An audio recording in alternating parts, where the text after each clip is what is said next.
Bakal calon Presiden Koalisi Perubahan untuk Perbaikan Anies Baswedan berbicara terkait sosok bakal calon Wakil Presiden atau Cawapres yang akan mendampingi dirinya di Pilpres 2024 mendatang.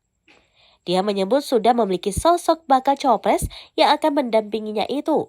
Namun dia meminta publik untuk sabar menanti.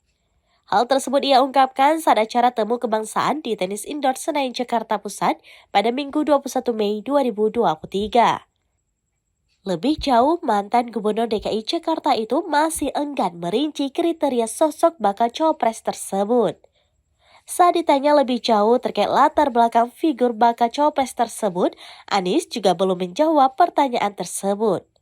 Sosok cawapres Anies tersebut akan diumumkan di waktu mendatang agar menjadi sebuah kejutan. Sebagai informasi, Sekjen Partai Keadilan Sejahtera atau PKS Abu Bakar Al-Habsyi menyebut bakal calon wakil presiden atau bacawa pres pendamping Anies Baswedan belum akan diumumkan dalam waktu dekat. Lebih jauh, ia mengaku senang apabila Ganjar Pranowo maupun Prabowo Subianto telah mengumumkan pendamping lebih dahulu.